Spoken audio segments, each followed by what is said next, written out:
Hello everyone, welcome to the legal classes and this is Rahul Chauhan. और आज की इस वीडियो में हम देखेंगे ट्रांसफर ऑफ प्रॉपर्टी एक्ट के अंदर सेक्शन 14 को, that is rule against perpetuity. इससे पिछली वीडियो में हमने कवर किया था सेक्शन 13 को, that was transfer for the benefit of unborn person. ये जो सेक्शन 14 है ये बेसिकली सेक्शन 13 को ही कंटिन्यू करता है। दैट मीन्स 13 और 14 को रिलेटेड है। That's why I recommend you to read section 13 before coming to 14, जिससे कि आप इसको अच्छे से समझ पाए। अगर हम सेक्शन 14 की बात करें तो ये बेसिकली दो कॉन्सेप्ट को कवर करता है। पहला, रूल अगेंस्ट परपेचुइटी, जिसको कि हम यहाँ पे डिटेल में डिस्कस करेंगे, and second one is the rule against remoteness of vesting interest.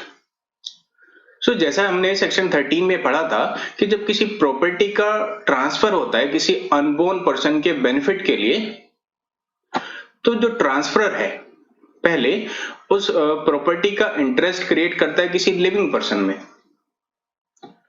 और जब उस चाइल्ड का बर्थ हो जाता है देन उस प्रॉपर्टी की ओनरशिप इमीडिएटली ट्रांसफर हो जाती है उस चाइल्ड के फेवर में। लेकिन सेक्शन 20 यहाँ पे एक कंडीशन डालता है कि अगर ट्रांसफर चाहे तो उस प्रॉपर्टी की जो ओनरशिप ट्रांसफर हो रही है उसको कुछ समय के लिए होल्ड कर सकता है, 1 साल, 2 साल, 4 साल, जितना भी वो चाहे। अब यहाँ पे क्वेश्चन ये अराइज होता है कि क्या इस टाइम पीरियड की कोई लिमिट होगी?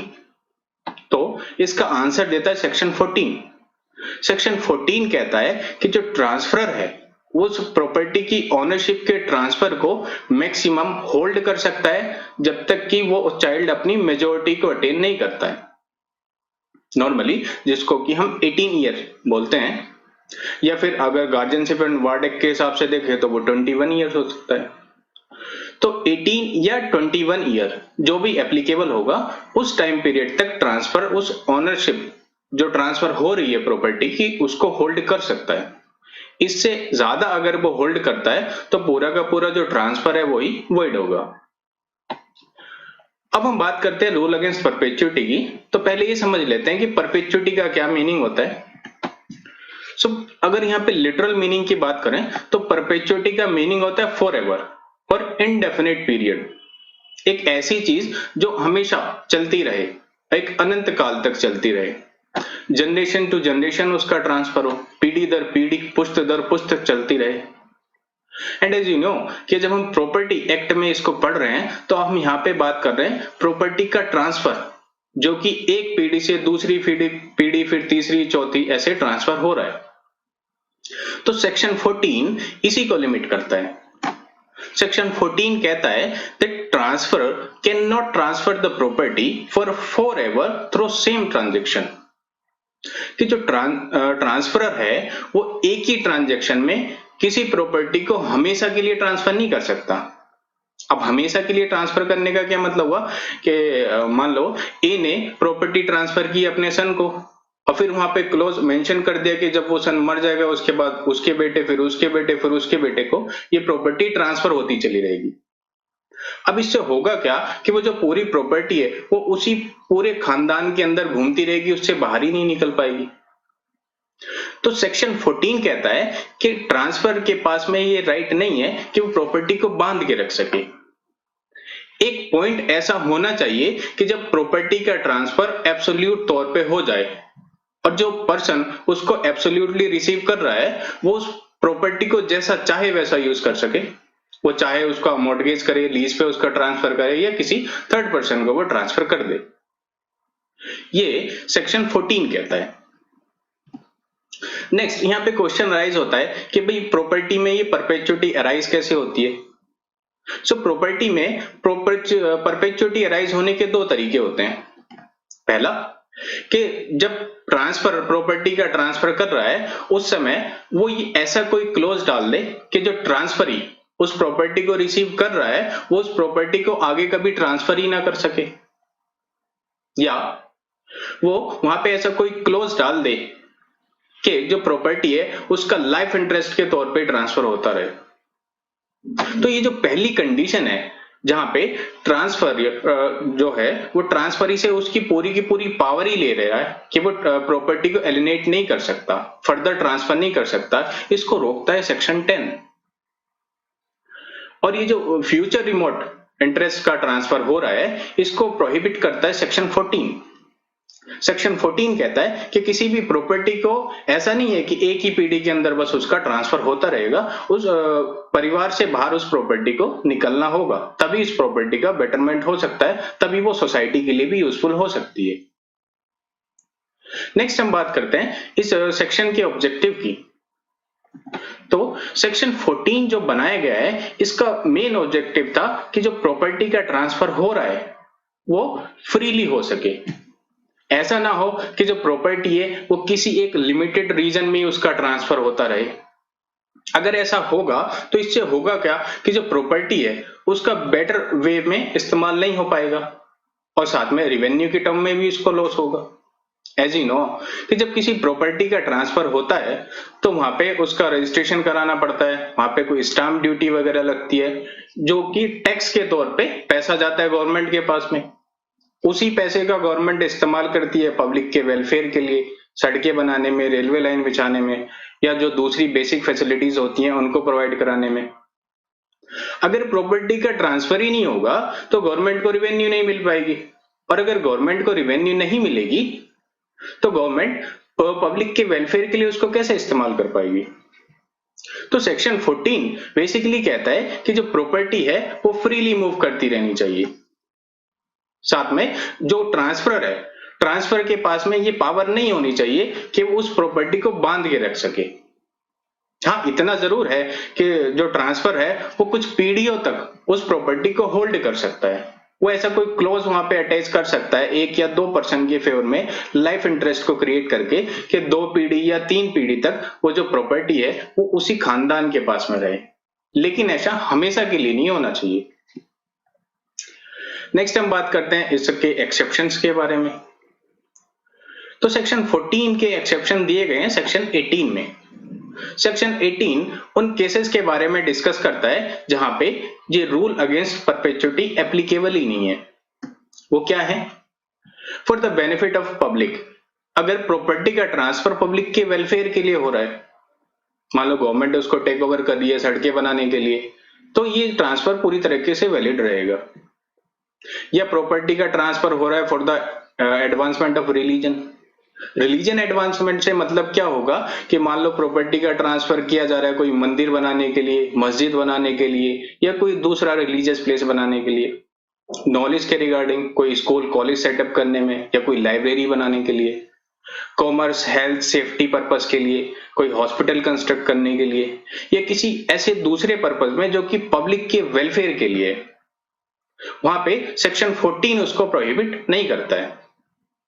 या अगर कोई पर्सनल एग्रीमेंट है, 2 पर्सन के बीच में कोई एग्रीमेंट हुआ है किसी फिक्स टाइम पीरियड के लिए, तो वो जब तक एग्रीमेंट हुआ है तब तक के लिए वैलिड रहेगा, सेक्शन 14 उसको नहीं रोकता है।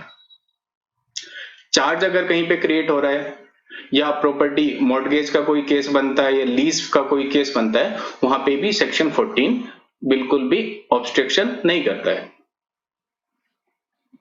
अब हम आते हैं अपने दूसरे कॉन्सेप्ट पे, that is rule against remoteness of vesting interest.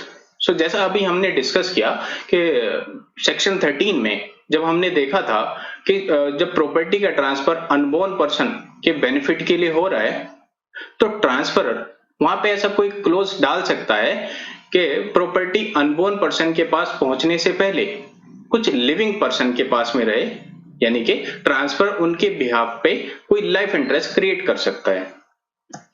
Example के लिए कोई पर्सन है एक्स, वो प्रॉपर्टी का ट्रांसफर कुछ इस तरीके से करता है कि पहले प्रॉपर्टी जाएगी ए के पास में और ए जब तक जिंदा रहेगा उस प्रॉपर्टी को यूज करेगा। ए के मरने के बाद में प्रॉपर्टी चली जाएगी बी के पास में, बी के मरने के बाद में प्रॉपर्टी चली जाएगी सी के पास में और सी के बाद चली जाएगी वो अनबोर्न पर्सन के फेवर में। तो यहां पे हो क्या रहा है कि जो एक्स है वो एक टाइमलाइन सेट कर दे रहा है। कैसे कि मान लो ए जो है वो 10 साल तक जिंदा रहता है, बी 10 साल तक जिंदा रहता है, सी भी 10 साल तक जिंदा रहता है, तो टोटल हुए 30 साल। इसके बाद ये भी क्लोज डाला गया है कि जो अनबोर्न पर्सन है वो उस प्रॉपर्टी को तभी रिसीव करेगा जब वो अपनी मेजोरिटी को अटेन कर लेगा। तो 18 ईयर वो हो गए, तो टोटल हो गए 48 ईयर्स। तो इस तरह ट्रांसफर ने क्या किया, 48 ईयर्स के लिए प्रॉपर्टी के ट्रांसफर को पूरी तरीके से बैन कर दिया। ये वैलिड रहेगा, क्यों? क्योंकि ये फॉरएवर के लिए नहीं है, एक फिक्स टाइम पीरियड के लिए। लेकिन कंडीशन यहां पे क्या है कि जिस समय एक्स ने प्रॉपर्टी को ट्रांसफर किया है ए, बी और सी के फेवर में, उस समय तीनों ही जिंदा होने चाहिए, जीवित होने चाहिए। अगर ये तीनों जीवित नहीं है तो ऐसा ये ट्रांजैक्शन वैलिड नहीं माना जाएगा। दूसरी बात जो हम कर रहे हैं यहाँ पे कि जो अनबोर्न पर्सन के लिए प्रॉपर्टी होल्ड करने का राइट ट्रांसफर के पास में, वो मैक्सिमम उसकी मेजोरिटी तक है। मेजोरिटी से ज्यादा अगर ट्रांसफर प्रॉपर्टी को होल्ड करना चाहता है तो वो पूरी तरीके से वॉइड होगा। इसको कुछ इलस्ट्रेशन से समझते हैं। यहाँ पे एग्जांपल है हमारे पास कि कोई पर्सन है ए, वो प्रॉपर्टी को ट्रांसफर करता है पहले बी के फेवर में कि जब तक बी जिंदा रहेगा उस प्रॉपर्टी को वो एंजॉय करेगा। बी के मरने के बाद में वो प्रॉपर्टी चली जाएगी बी का जो अनबोर्न चाइल्ड है फिलहाल। लेकिन साथ में ये कंडीशन डालता है कि बी का जो चाइल्ड है उसको प्रॉपर्टी की ओनरशिप इमीडिएटली ट्रांसफर नहीं होगी। वो चाइल्ड जब 25 साल का हो जाएगा तब उसके पास में वो प्रॉपर्टी की ओनरशिप जाएगी। तो ये जो पूरा का पूरा ट्रांसफर है वो वॉइड होगा, शून्य होगा। क्यों होगा? क्योंकि सेक्शन 14 क्लियरली इंडिकेट करता है कि जो ट्रांसफर है वो मैक्सिमम उसकी मेजोरिटी तक ही उसको होल्ड कर सकता है, उससे ज्यादा होल्ड करने की पावर ट्रांसफर के पास में नहीं है। ऐसे ही एक दूसरा केस है कि ए प्रॉपर्टी को ट्रांसफर कर देता है बी के फेवर में लाइफ इंटरेस्ट के तौर पे, और क्लोज डाल दिया जाता है कि भाई जब बी नहीं रहेगा तो उसका जो अनबोर्न चाइल्ड है उसके पास में प्रॉपर्टी चली जाएगी। लेकिन साथ में ये कंडीशन उसने डाली है कि जो प्रॉपर्टी की ओनरशिप ट्रांसफर होगी वो इमीडिएटली ट्रांसफर नहीं होगी। जब वो चाइल्ड 18 साल का हो जाएगा तब उस पर्सन, अनबोर्न पर्सन जिसके लिए प्रॉपर्टी ट्रांसफर की गई है, उसके पास में प्रॉपर्टी की ओनरशिप जाएगी। यहाँ पे जो ट्रांसफर है वो पूरी तरीके से वैलिड है, क्योंकि यहाँ पे जो होल्ड किया गया है वो बस उसकी मेजोरिटी तक किया गया है, इसको सेक्शन 14 नहीं रोकता है। लेकिन यहाँ पे भी एक कंडीशन है कि अगर वो जो चाइल्ड है वो 18 साल की उम्र होने से पहले ही मर जाता है तो प्रॉपर्टी वापस चली जाएगी ओरिजिनल ट्रांसफर के पास में। नेक्स्ट हम फाइनली आते हैं सेक्शन 14 को, जैसा कि बेर एक्ट में डिफाइन किया गया है। बेर एक्ट में लिखा है no transfer of property can operate to create an interest which is to take effect after the life time of one or more person living at the date of such transfer and the minority of some person who shall be in existence at the expiration of that period. कि जब property का transfer हो रहा है किसी unborn child के favour में, तो जो अनबोर्न चाइल्ड है वो जो लास्ट सब्सिक्वेंट ट्रांसफर ही है उसके लाइफ टाइम में प्रेजेंट होना चाहिए, तभी प्रॉपर्टी का फर्दर ट्रांसफर हो पाएगा। ट्रांसफर उस प्रॉपर्टी को होल्ड भी कर सकता है जब तक वो चाइल्ड अपनी मेजोरिटी को अटेन नहीं कर सकता है, according to section 20। And to whom if he attain the full age the interest credited is to belong. लेकिन अगर वो इससे ज्यादा प्रॉपर्टी को होल्ड करता है तो पूरा का पूरा जो ट्रांसफर है वो वॉइड होगा, शून्य होगा। सो गाइज ये टॉपिक यहीं पे खत्म होता है। आई होप जो मैंने आपको समझाने की कोशिश की आप उसको समझ पाए होंगे। एंड वीडियो अगर अच्छी लगी हो तो please like and share the video and subscribe the channel. Thanks.